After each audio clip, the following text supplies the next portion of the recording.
Hey, what's up guys, Mendel here. Long time no see, but finally a new video. So my apologies, was very busy mixing and mastering bands. For some reason during the corona time, a lot of bands wanted their stuff mixed, so that's good for me, I guess. Anyway, today I want to show you something I'm really stoked about. It's called Strikeforce. Cinematic percussion, and I use it to enhance my metal drums and basically also my scoring productions and stuff. Let's dig right into it. That was a really long pause.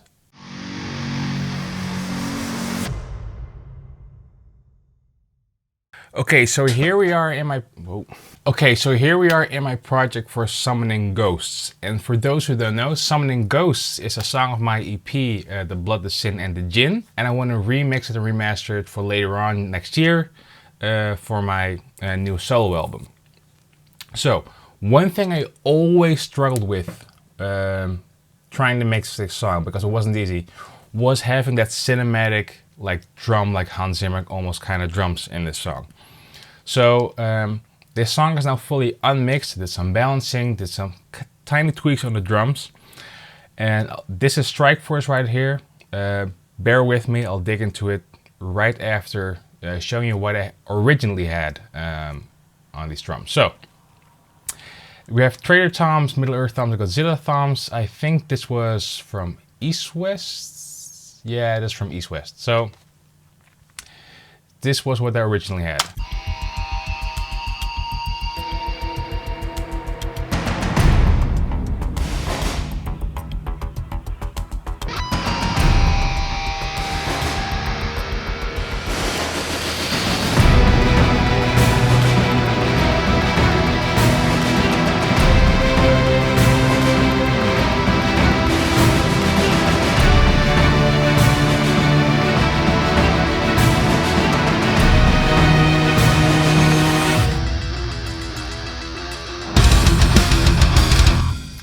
And so forth and so forth. So I had to do a lot of tweaking on these drums. I had to add like a lot of plugins, a lot of compression stacked on each other to get them kind of sounding how I want it. So let's just compare this part. I'll solo it, and then we'll switch to Strikeforce, and you can hear the immediately the difference. What a language, English. Here we go.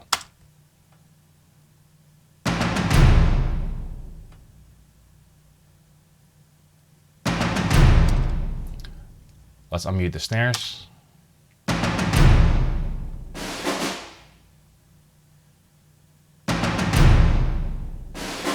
All right, so you get the point. So when I mute this, and now I'm gonna unmute Strikeforce, and I'll show you. So this is what it is, Strikeforce Cinematic Percussion by Laboratory Audio. I'm fully in love with this, and you can hear right away why. So here we go.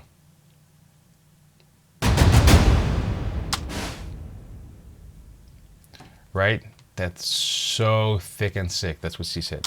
Anyway, here we go.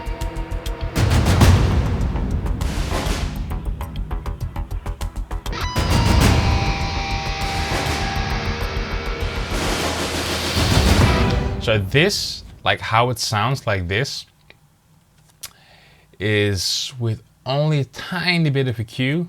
Just this, that's it. Like I can show you how it sounds without EQ. On. That's it, just this tiny bit of EQ, no compression even, and it sounds thick AF. I mean, like, we can do a side-by-side comparison. So the first round it'll play this, and then it'll play that one. Here we go. So during the build-up part, I had these Persian battle drums.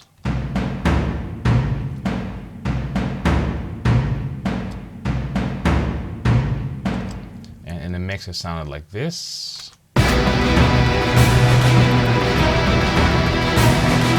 you can imagine just raw, you had to add like a lot of compression to get like a certain snap and then a lot of EQ. But when I mute this and then unmute the Strikeforce, I mean,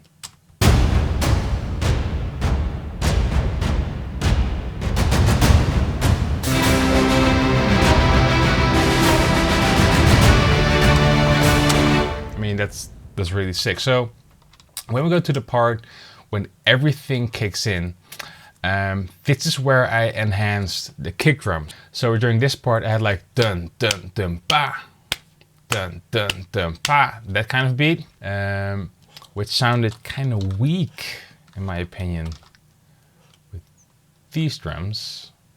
So let's take a listen. 3, 4, right? But when I take Strikeforce, we got this. Much thicker. So I'll show you what I'm talking about. So it's this part, like the big part of the song.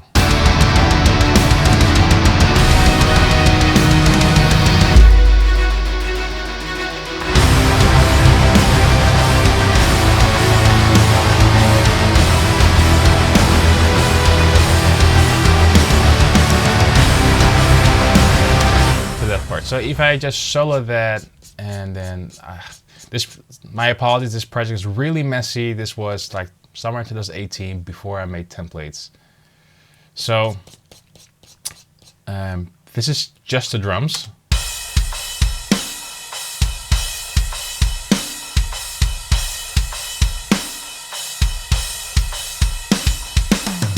Right?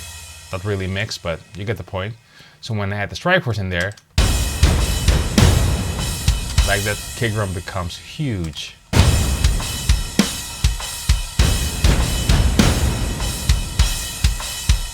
So you get the point, especially during this part.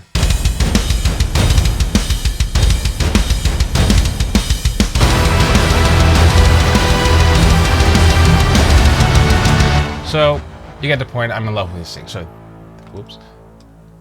Okay, there we go. So this is it. This is Strikeforce. So I'm not gonna go through like all these instruments and stuff like that. The main focus will be on low drums. And they use a system, yeah, you can call a system that I think is ingenious for this. So the thing about realism when like doing percussion stuff or even programming drums is to make it real or sound real is not to have everything on the grid, like locked in. So what I really like about this, so you can see I have loose in here. So that means even if my note is exactly like on the beat, the samples are so that it's still a bit even depending on if you use like tight, loose or flam. So let's use this part. So this is what loose sounds like. So when I delete that one, and let's say I use tight.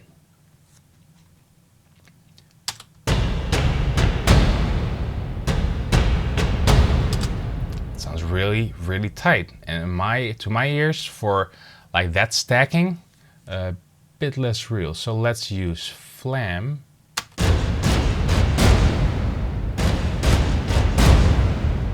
You can hear like I'm playing the same MIDI.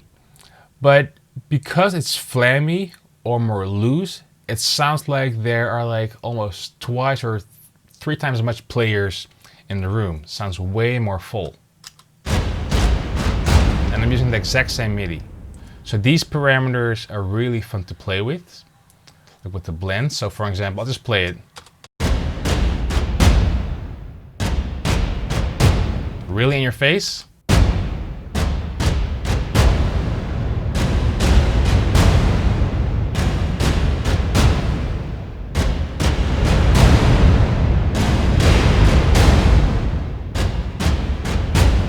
There you go. So again, what I like about it, it's really simple. I can just like import it into Kontakt, use whatever sounds good, and I don't have to stack a lot of plugins, constantly compressors. The sound's mainly already there, and that's what I love about this. So be sure to check it out, Strikeforce. My name is Mendel. Hope you guys stay safe and healthy, and see you next time.